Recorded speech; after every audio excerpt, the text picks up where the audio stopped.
Yeah, so I'm really interested in this because, like you said, it's brand new. I heard about it. Permission to Speak Freely podcast. There are a couple senior chiefs that do a podcast, and I heard on theirs. I didn't know what to think about it, man. Yeah, I know there's like this a lot of misconceptions about it. Like what's the difference between it? What's that's mentoring? You're just really calling Right, it a different name. right. But hopefully I can share some stories today, talk about a couple people that I'm coaching actively right now, and kind of like what the major differences is with those kinds of relationships.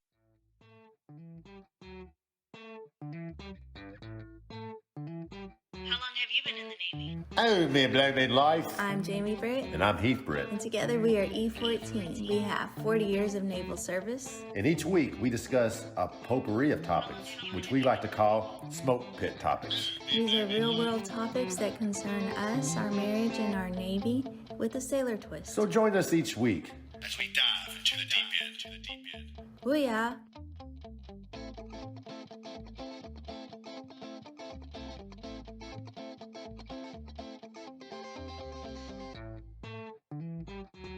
Welcome everybody back to the E14 podcast.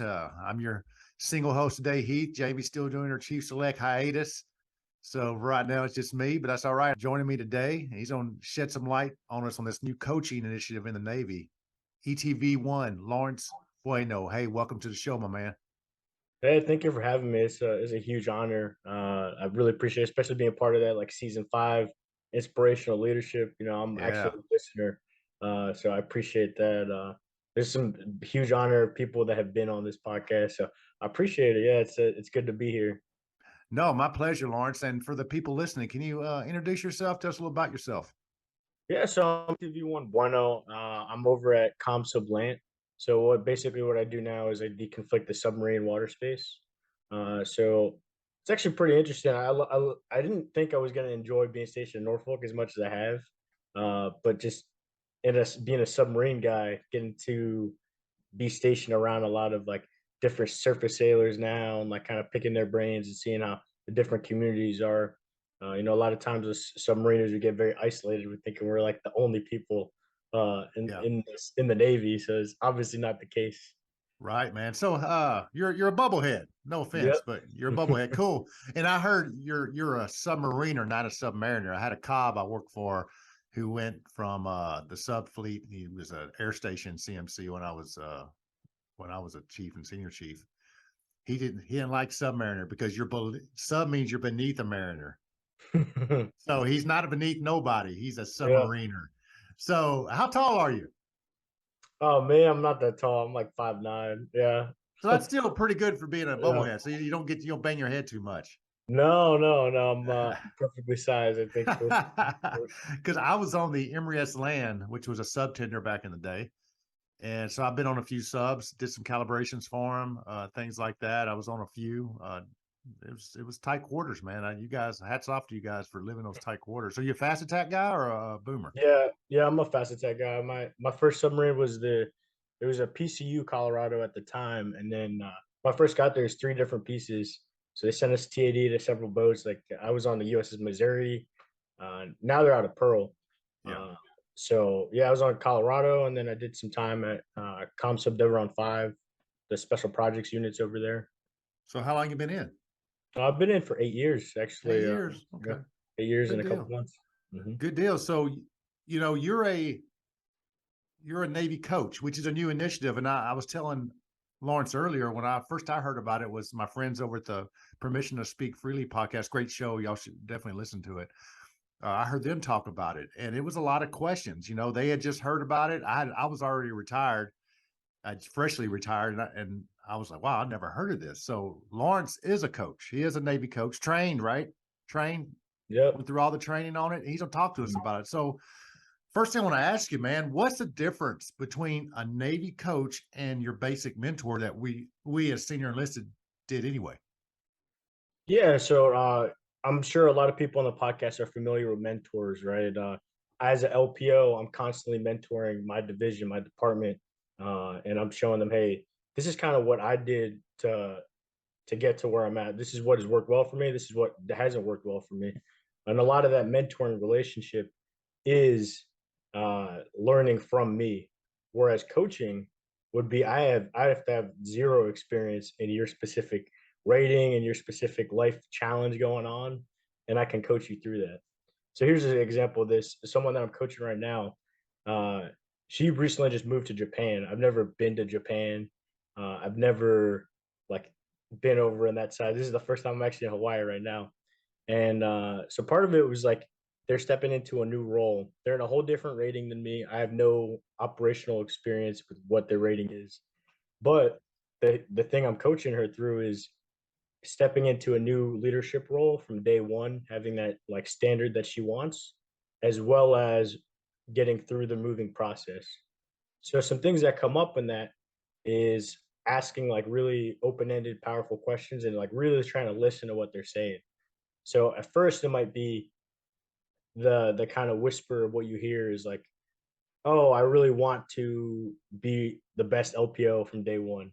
But then you ask like, what is driving you to do that? Well, I've had really bad leadership in the past, something like that. So then you're asking like, what did that look like when you had bad leadership? What did good leadership look like? And the other thing with coaching that's really nice is it's not just about the professional aspect of it.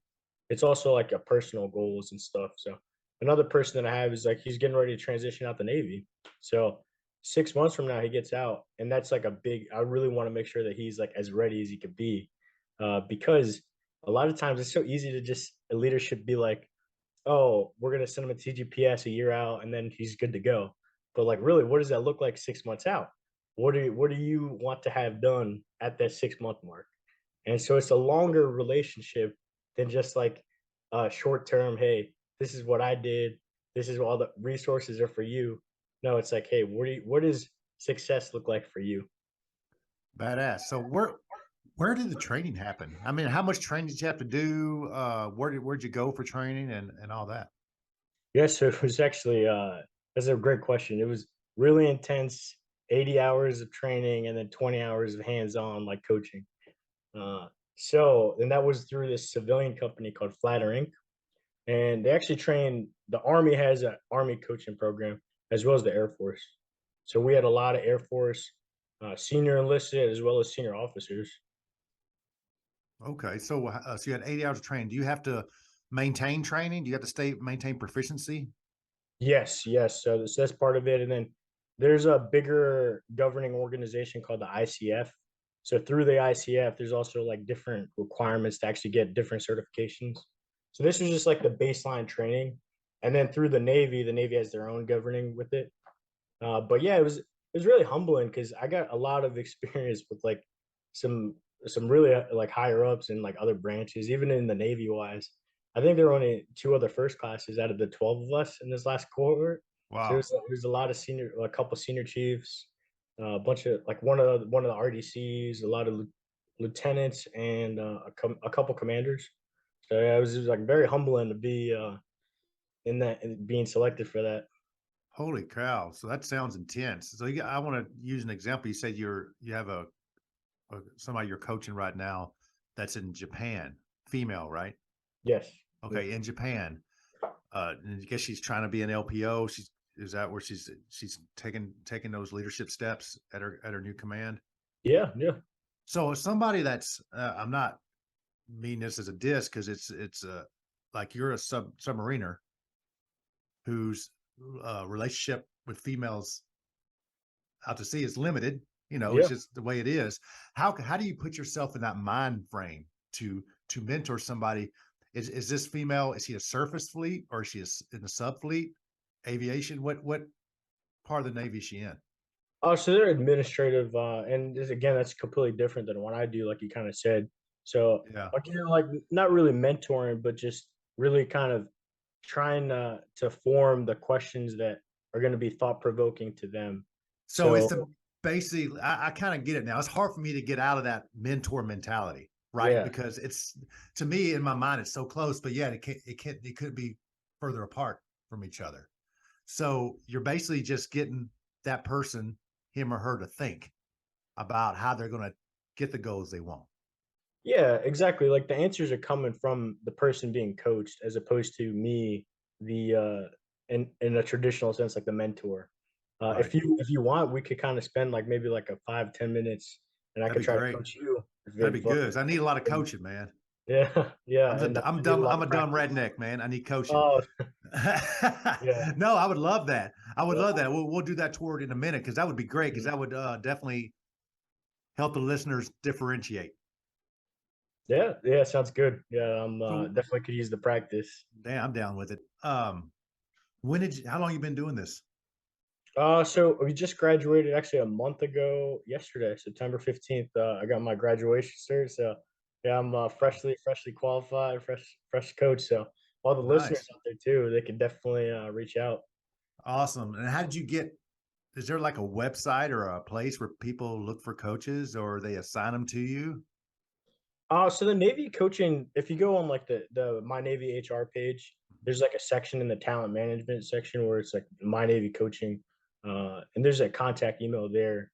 There's a couple really good Master Chiefs that are like organizing the whole initiative, and they have our contact info. So like they reach out to us. We have regular meetings and stuff and emails going around. So Oh, wow. So it's pretty definitely. organized. Yeah, there's definitely like room for improvement because it's like it's still in its infancy, the initiative itself.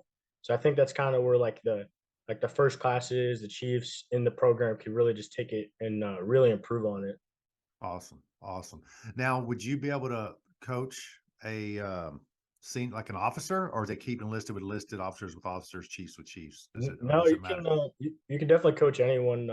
My We had a long term triad, it was called, where you're in a group with two other people and you kind of practice coaching. The person I coach is actually at '05 in the Air Force, and we still Wow. talk to today. So she's helped me. She's actually mentored me from a enlisted organization with officers, like that communication style. But also I've coached her, so it's really cool that there's so much freedom to go back and forth throughout the ranks with coaching. Holy cow. So you're actually coaching an officer in the Air Force. So it's Yes. not, I was in my mind, you were going to be staying with the Navy. That's nothing to do with it. This is military as a whole, coaching military as a whole. So the Navy coaching initiative is that the Navy paid for us to get these seats in the door, so we owe the Navy like 100 hours Got of it. coaching the Navy people as well as like traditional. I think we have to teach like a couple seminars throughout the year. I think two. Once we get qualified through the facilitator course, which is kind of a little different. Oh, cool. But yeah, it's I can coach family, friends, and that still counts towards the hours of that bigger governing organization of the ICF. Oh, So that's how nice. you kind of progress your hours to get to the next level of Wow. Wow. That is really cool. Blows my mind. I was thinking it's Navy centric, but no, I can see that crossing over into the outside world when you retire or get out. Because, being a life coach, in the civilian world, they have the life coaches and stuff that do that for a living. So you think that would cross over? Oh, absolutely. And like I was saying, with like the gaining those hours, it's a huge benefit to have this at 8 years in the Navy, and Mhm. I could have 12 years of experience when I get out. Because I hate to talk like all about money thing, but there's a huge demand for like executive coaches as opposed to just the life coaches thing. So if they see you have like the highest level certification, you have 12 years experience, and you're like a veteran and stuff, but it's pretty good to have on your resume if you wanted to go down that route. Wow. I didn't think about that. Look at there. Yeah, I'm ready to be coached. Coach me, Lawrence. Coach me, man. I'm ready to do this. Yeah. So okay. Let's talk about generally what would you like to talk about through this coaching session? Let's talk about me in 5 years. How's that sound? Okay. Goals. Yeah. So what about the 5 years goals is what's important to you? Like what I do don't, you think well, about 5 years? I'm 45, 46 years old. So in 5 years, I'll be 50, 51. So professionally, if I don't have like a career of some sort at that age and I'm already doing it, then I'm almost not marketable anymore because of my age. You understand what I'm saying? Because after your 40s, you kind of start your your marketability kind of starts going down. So I like to kind of see what I need to do, or how would I go to attack that monster of getting something, maybe being financially secure by the time I'm 50 years old. So what I'm hearing you say is that when you get to about 50, you think that you have a fear that you might be less marketable. Yeah, is that definitely. Definitely. Yep.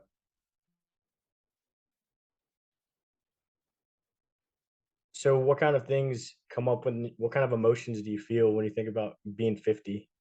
I feel old. I feel, mentally, I guess because the Navy did it to me. Mentally, I don't feel like I'm knocking on 50's door. I feel like maybe mentally I'm still in my 30s because I was around people mainly in their 20s and 30s for so long. So it's an eye opener when I think about it, and I actually think about how old I am or how I'm going to be soon. I feel, yeah, old. Like, damn, where did my life go, and all that.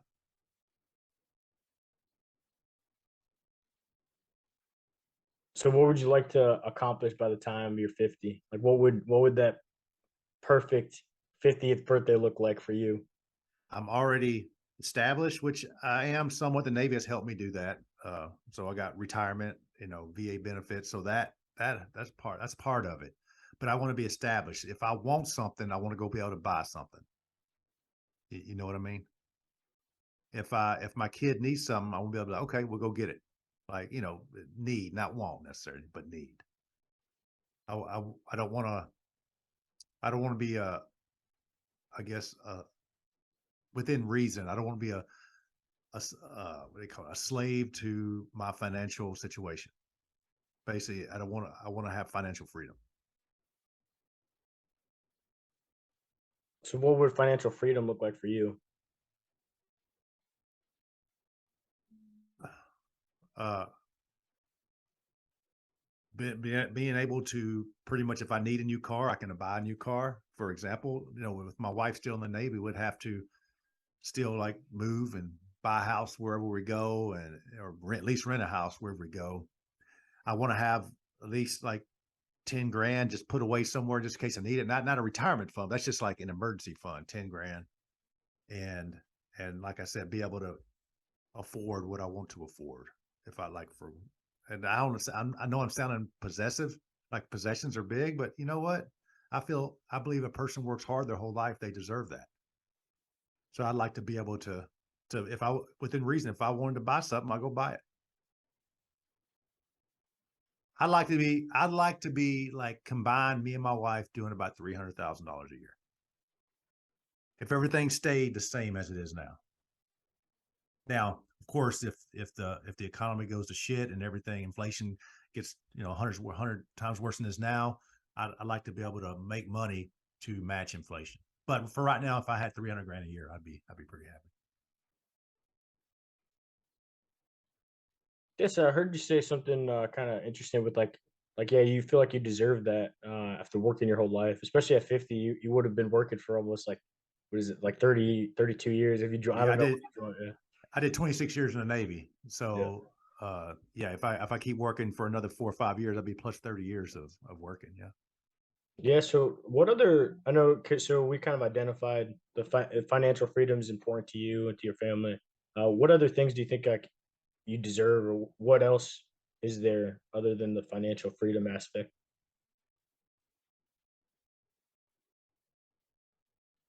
I want to be financially free, but I don't want to take a toll on family life.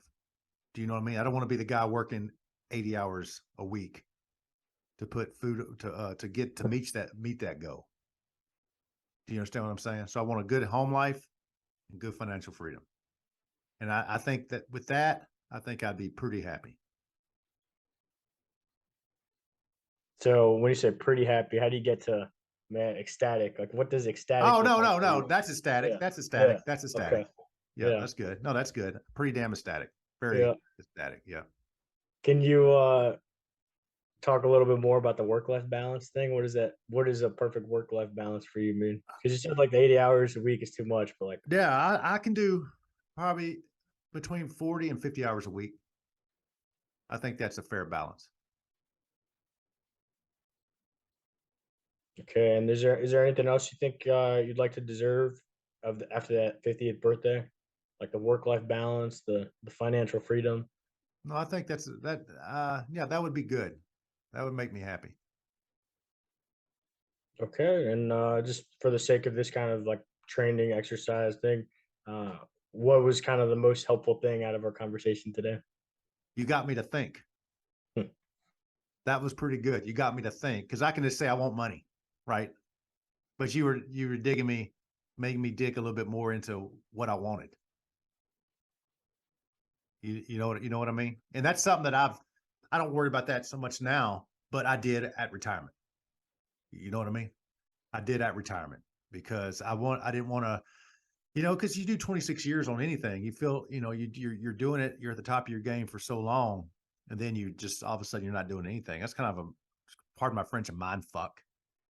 You know what I mean? So it Yeah. makes you almost feel worthless for a while. It took me a while to, Jamie helped me snap me out of it, but there was a time I was a little down on myself for a little bit. Mhm. So that's what I was thinking about. Like, God dang, I was 45 when I retired. So I'm thinking, damn, I'm not like wine. I don't get better with age. So I need to either do something now, but then I couldn't because Jamie was getting ready to transfer. So I didn't want to invest in a job and then leave a few months later. I got a job now, but for a while there, I had to just suck it up, until we transferred. It messed with my psyche a little bit. I'm not gonna lie. But everything's better now. But that's something that I really struggled with probably until maybe a month ago, until I got a job. That's real talk right there. That's how I felt. And I didn't want to struggle. You struggle in your 20s, not in your 40s. You struggle in your 20s. I struggled in my 20s. I was okay with that. I'm not okay with struggling now. So I got to figure that out. Which I did. I think we're in a good place now. I'll be even a better place. I think it just get better as I get older. So I think by the time I'm 50, I'll be even better off if everything's tracking. So yeah, that was good though. I like the way you had me thinking because it's easy to say, I want money. But that's easy. Anybody can get money, but what are they willing to give up for that money? You know what I mean? Yeah, and like kind of at the end there, you see how like you were saying like the different challenges that you're having and stuff. That's kind of the next step of coaching. Kind of the first initial session, you really want to try to form that vision that the person that you're coaching has. Like in this case, you're saying when you're 50. So if we were to have like 8 or 10 sessions, it would be like, what does that vision look like? That you're overall arching what you want to talk about through all of our sessions, and then you Right. kind of the second session you kind of really identify what are the different challenges, and like the middle ground is like what's in your control to do, and that's Mhm. kind of like where the real powerful thought-provoking things go. If we have more time, maybe if we want to be coaching and stuff, we'd ask questions like what are you able to do today to help you with that financial freedom, and then that's where it creates this action that started from you, Jamie, not me, Lawrence, right? It's starting Right. from you, and you kind of have more ownership and more buy-in because you came up with the goal. It's not me saying, hey, you should do a budget. Man, if you don't want to do a budget, you're not going to do a budget even if I tell you True. to. True. So Yeah. it's really about like, oh, maybe today I can like save in the stock market or something, whatever you think is like, maybe I'll transfer money on my TSP or whatever reason. I'm not a financial advisor. I'm not that specific about it, but maybe the right answer is, hey, what I could ask you what kind of resources are available. Maybe, hey, I can make an appointment with a financial advisor today. And this kind of really segues into some more challenges with coaching. That like I'm not a licensed therapist at all. A lot of times things will come up in coaching that will bring up these kinds of emotions. I heard you say like I feel kind of worthless. If we at one point when you were talking about like not working, so like if something like that came up, like we would provide like some kind of we'd ask well, what are the resources you could do to do that, right? So uh, it's more of like a general what can you do? What's at your control level, and then we kind of refer out if we need to. Yeah. So you got to walk that line Yeah. because as a coach, like you said, you're not a therapist. No. You're not a marriage counselor. You're not a physician. You're none of those things. So you can't give pointed advice on something you're not professionally certified to do, correct? Yeah, yeah, no, absolutely. And that was a big portion of the training too, is like identifying uh what are what are the lines there, and definitely not getting too close to it. But sometimes you do have to get in that emotional side of coaching. Like here's an example too. One person I'm coaching right now, his dad was an E8 in the Marines. So in his mind, he's never gonna be like as good as his dad until he's a senior chief. Wow. Yeah, and you're like, where does that come from? Well, he just saw his dad in his example, and like it's like why is he feeling that way? Like, did his dad say something to him about that? So Right. it's a lot of emotion can come from that. Yeah, definitely. I can definitely understand that. And it's they don't take into account. He was in the Marines, you're in the Navy. There's different quotas, and everything's not the same. It's apples and oranges. Even like a ETV and an A ganger on a sub, their career paths are totally different. Yep. So it's apples and oranges. You know what I mean? It reminds me a lot of like when I was active duty when you said about the giving point advice being not qualified, right, or certified. I remember this time, and I was the first class at I had a senior chief I worked for, and a female spouse came into his office and sat down on his couch and said, "My husband, who worked for my senior chief, is cheating on me." That senior chief is not a marriage counselor by any stretch of imagination. You know what he did? He showed her, he actually even gave her directions to find Fleet and Family Service Center. Yeah. Because, and at the time, as a first class at the time, I was thinking, especially in those days, that was a while back. I was thinking, you know, you're supposed to know everything, but no, you're not supposed to know everything. That's why if you knew everything, the Navy wouldn't hire these other people to help out because you knew everything. And it made sense. Don't give advice on something you're not qualified to do so, because that makes no good. No good for anybody. And that's what that coaching reminds me of. I think about that time when she came into his office and did that, because it could have gone other way if he started taking her side or taking the sailor side or all that. It could have gone really bad really fast. Yeah, and like Wouldn't the do that. coaching thing, by no stretch of means is it replacing any mentoring. Like that still No, needs to happen in the Navy. right. The coaching thing is it's a nice way of communicating as well, because especially with like peer leadership, right? Like you don't ever want to come across, at least this is what I'm learning now, being a department LPO, is like you don't want to come across like I know more than somebody else, kind of what you said. Mhm. So you Yeah. really want to like actually listen. Um, yeah, and you might have heard that too. Like when we were doing the coaching, it was like the active listening, like really like pausing and like letting you talk, right? Like Right. really listening to what you're saying. That's kind of like the breaking down of what that was like listening to what you're talking about and really thinking about the questions I'm asking with like open ended. Like I asked a lot of what questions. I Hmm. didn't ask yes or no questions because sometimes you say yes or no question. That's the end of the conversation of that part of it. Yeah. I mean, it's a way to communicating. Definitely. It's like you were taught how to communicate with people, because to be an effective coach, you can't ask a lot of yes or no questions, or that conversation is going to last 10 minutes tops. Right.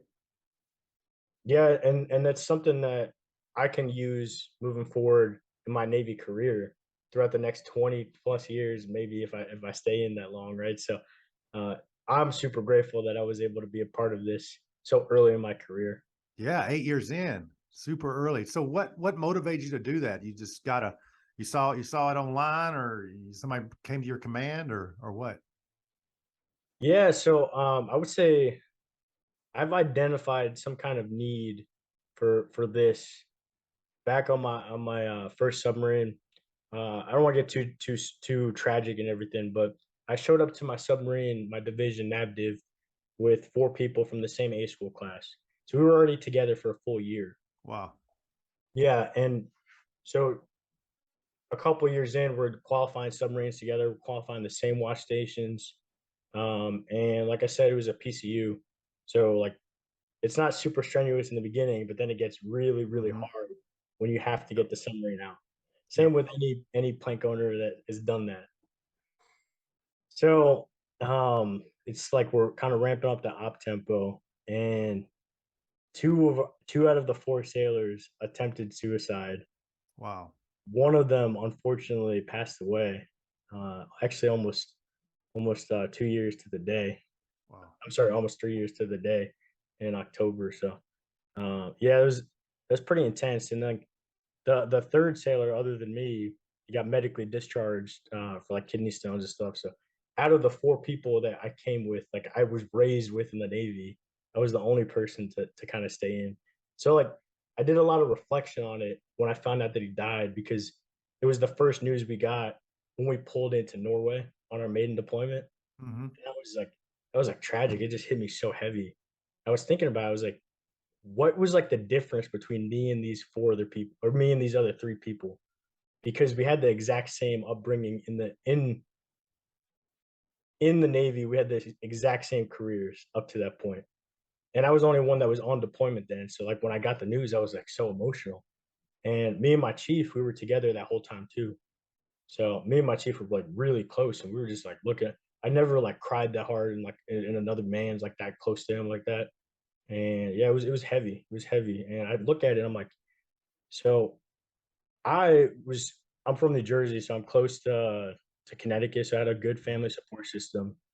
And this sounds weird, but I really focused more than the other guys on like PT. Not like crazy. I'm not like a fitness super big guy, but like I would work out and I would notice like they just didn't. So I like think about like what other things was I doing? And then when I look at the whole picture, it's like I was working on myself overall more than they were. Yeah. And that's like kind of the tragic side to it of like how bad it can get. But that's like something I want to take with me throughout the Navy is like, hey, you want to work on your personal life as well. So like that's kind of now I do a lot of Brazilian jiu-jitsu. Like I train 4 or 5 times a week. Wow. That really helps me with my mental, physical health.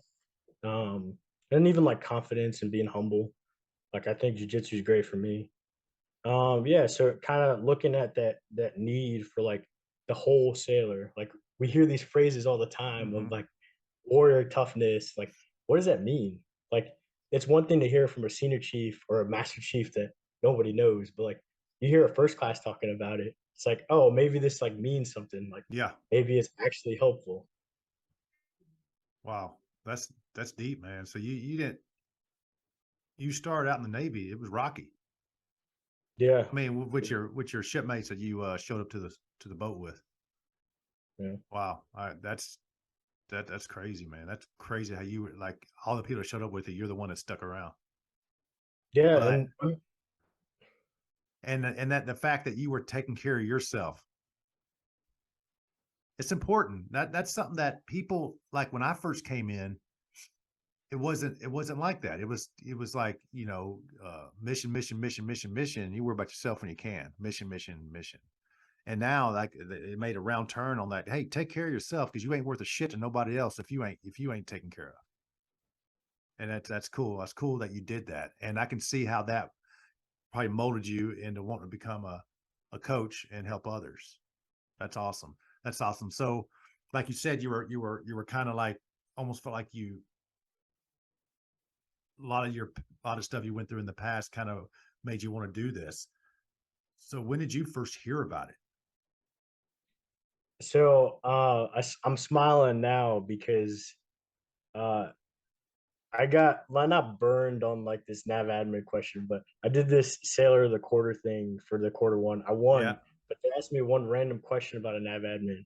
So, in my what I've been doing the last like almost weekly is I check the nav admin page, and I almost it's crazy. It feels like it's like a superpower amongst the other first classes because there's not like a lot of people that do that, and I it's didn't so do that. easy. I didn't do that shit. I ain't gonna Yeah, lie. yeah, like, almost no one does that, and I think it's like a cheat code to, like, the Navy because this whole black rank tab thing that everyone's freaking out about, I Mhm. told my guys about that, like, I reminded them, and, like, I just like, our department was good, which is great, and, yeah, so that's kinda how I found out about it was, like, I don't even wait for like the My Navy HR like Facebook pages. That's good. They put a lot of good information out there. But I'll just check the nav admins and I'll like skim through them and I'll look at the title and be like, oh, that's important. What is this Navy coaching thing? So yeah, I don't know. It sounds weird, but yeah, I think the question that one of the senior chiefs asked me helped me long term with like, oh, let me just look at nav admins. It's easy. It's free. It takes 5 minutes. Right, it does. It is. Yeah. It is. So you looked at admin, you read up, it sparked your attention when you read the title and you kind of browsed through it and it was like, hey, I could do that. Yeah, so I looked at it and I was like, I think I meet all these requirements. And then honestly, I applied not thinking I was going to get accepted. Like I was like, oh man, I don't know if I'm gonna get picked for this. Like there's like senior chiefs and officers and they want different communities and stuff. And yeah, I put together the application. I took it very serious. Like I did it through my our chief of staff, which is right by the admiral. Like he's like right below the submarine admiral. So yeah, it was a big deal for me routing this package, and I almost didn't think I was gonna get picked.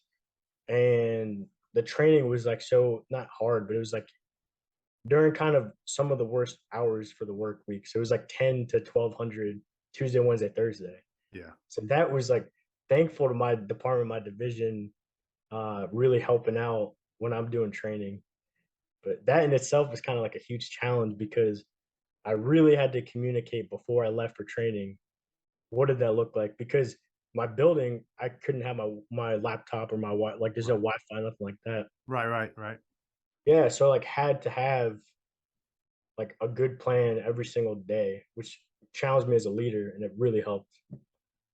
And then sometimes too, it was like I had to be okay with if they made some decisions that were contrary to my plan in my head, I had to like accept that. Like, no, I wasn't there. I can't get upset about like there's no personal feelings. It's just Right. they made decisions that for work that needed to get done. Yeah. And you were doing your thing. So you had to just, yeah, be a grown up about it. Yeah, a Yeah. lot of Yeah, I of hear you. learning this whole year. I hear you. So right now, since you've been doing this, you say you're just pretty fresh out of training, right? About a month, you Yeah. said. Mhm. Are you deployable now? Are you on shore duty? What's your what status are you right now? Yeah, so I'm actually on my first shore duty ever Okay. at ComSublant in Norfolk, Virginia. How you like shore duty? So, You like shore duty? oh man, I Good love shit, it. ain't it? It's Yeah, good shit. so I just left. I think we were talking before the podcast started. Yeah. I just left leave 2 weeks in Costa Rica, Yeah. and then I came back to work for one day, and then for work they flew me out to Hawaii for 2 weeks. So in the month of October, I only spent one day in Norfolk, Virginia for work, and then my wife's flying out here next week. So it's just amazing. It's I look at I don't want to take it too serious about it, but I recently did our CMC's retirement ceremony, and I was the bell ringer. Yeah. And like I've been to a bunch of retirement ceremonies, but for some reason it kind of clicked more a couple months ago when they were doing the I have the watch Yeah. retirement portion. I was like, man, I have the watch, and I was just thinking about it, and I was like, man, this is intense because it's like on shore duty, I'm not standing the watch. Like Right. I'm not, there's submarines right now as we speak that don't have sunlight, that don't have any emails from home. And I literally look at myself every day, and this sounds so like fake, but it's like, man, I'm so glad I'm not on a submarine. I could feel the sun. There's Yeah. traffic in Norfolk and people are like honking their horns, yelling. I'm just my windows down, my hands out the window. I'm just chilling. I'm like, this is life's great because I'm not on a submarine today. Right. Like, Because you guys don't get emails until you go PD. yeah, And so if you're underwater, you guys just I always thought it was weird. Like you're emailing your significant other, your wife, your husband, whoever, and you're emailing. All of a sudden, you guys are in an argument, and then boom, you're not PD no more. That's you could be 3 weeks without hearing that shit again. yeah, And you just sit there thinking about it while you're standing watch, thinking about it. You can't even concentrate. That's gotta be awful. yeah. You're talking about the weeks and stuff without hearing. You're replying to old emails, Yeah. reading them out of order. You're like, what the heck is going on? Yeah. Like what are you okay? Is this and then they screen the emails to make sure like nothing too crazy gets to Right. you first. But Right. still it's intense, and then you gotta just even like the basic, like the sleep rotations, Mhm. which I know like it's still on the surface and everything, but like the no sunlight thing is like No, it's that's different. yeah, that's it builds like a different kind of resiliency that you like really need to be able to focus on that whole picture. I mean, you're from Costa Rica, so you got a tan all the time. But I must some of those regular guys go down there, come back, they pasty as hell. Oh yeah, yeah. I They remember get them coming sunburned. coming up to they come on board the ship to drop off some stuff we could calibrate for them. I mean, God dang, man, Yeah. I had to put sunglasses on. It Yeah, was bad. It was yeah, bad. But so let's take this in the future when you do go back to a sub, which yeah. is inevitably going to happen. You can still it's be hard to do the coaching gig, huh? It's gonna be a little tougher, a little more challenging. And Yeah. have you thought about that? How you gonna skin that cat? How you gonna do that? Yeah, so I'm actually working with the other submarine, uh, like the ComSub Pack equivalent to me. Yeah. He's the XO at ComSub Pack. So we're gonna meet later this week while I'm here for training anyway, and we're gonna kind of talk about like what our plan is moving forward that actually implemented on board. Um, Really, the goal is to train people who can train other coaches. It's like the same kind of MTS theory of like Yeah. you get more people that can train them. Train the trainer. Yeah. Yeah. And like the big push too is also like it's not necessarily making too many coaches, it's creating that coaching culture. So it's like the active listening, the powerful questions. It's understanding that the personal picture matters just as much as the professional. Yeah. Um, and taking that and bringing that to a submarine. So working with the Chiefs quarters and working with the other first classes to like really get that culture in a positive mindset. Because I don't know if you heard about the news, like even a year ago, there was a huge like submarine grounding of the USS Connecticut. I heard about that. Yeah. Yeah, yeah. So that was a big deal. That's the first submarine grounding in years. Hmm. And as navigation division, my whole rating right now is under the spotlight. Yeah. And you look at it, and if you read the whole incident report, yes, there were numerous tactical horrible decisions that were made, but culturally, there were mistakes that were also made in Mm. addition to that, Well, like caring about people. yeah. Uh, and not to get too into the specifics with it, but it's like, hey, like you really want to look at how the sailors that are staying to watch, how are they doing today? So Right. Same thing with back in right before 2016 and so 17, the ships that collided. The Fitzgerald, I think, and the other one. But yeah, that could be you could say the same thing about that. How are they people getting treated? A lot of that you get burned out and people aren't maybe Navy's on to something. Maybe that is the fact that people aren't taking care of themselves. Maybe they're mentally aren't ready or aren't there right now. And it could affect watch standing, definitely cause cascading effects like, sub going aground, which is I never heard of before until the Connecticut. And then, ships colliding in the middle of the ocean. It's crazy. But if could you explain to somebody if there's some sailors out there that are interested, not just sailors, any military that are interested in becoming a military coach, can you tell them how to do it? Or kind of give yeah, them brief tops? yeah. So first, I would say you would go to the My Navy HR page. If you go to under career management and talent management, there's a whole section on that. And there's actually a frequently asked question about how do you become a Navy coach. Uh, so obviously that's kind of like the token answers, like the My Navy HR page. In addition to that, they just made a change to the NEC manual where there's coaching NECs to track that. So if you read the coaching NEC, like the NEC manual, you can read the requirements for that. And you don't necessarily have to be trained through the Navy. You can be trained on your own personal time if that's what you wanted to do. If you thought this was like the initiative that you really want to get behind, you can meet those requirements, apply for the NEC, reach out to the My Navy HR coaching page and be like, hey, this is the NEC that I have approved. I have the training. I pay for myself, and this is what I want to do. There are talks about the next Flatter Inc. course. I think is in 6 months or so. So the Navy is probably going to try to buy more seats there, but I think they also want to kind of pause for a moment and evaluate what the effectiveness is. And unfortunately, that's one of the things we're struggling with is like, how do you tangibly measure personal success as well as professional, Yeah. right? So like somebody could have a goal, like I really want to write a book. That's an incredible goal, and like maybe somebody coaches that and they write this book, right? It's not like how it is mentoring where it's like I advanced two JSOCs or there were Yeah, two right, JSOCs, 10 right. NAMs, and like it's not an eval bullet at all. That's not the intent behind it. So we're trying to figure out ways to like tangibly like measure how successful is coaching, and a lot of that's going to be through testimony and like hey experiences, reviews of like giving back that feedback of hey, coaching helped me start going to the gym, helped me lose weight. So there's like so many endless possibilities, and the really nice thing is coaching is very personal to you. That's awesome, man. Thank you for opening my eyes, man. And thank you for opening up a lot of people. Whoever listens to this their eyes are gonna be open. Especially this old retired senior chief, man. You really opened my eyes because at first I heard about it, I thought it was a bunch of bullshit. But it sounds like it's really got a place in today's military. Yeah, Uh, and I think too the whole like experience in the coaching thing is kind of like why it's really good we had like even just like a 10-minute discussion because it's really hard to put into words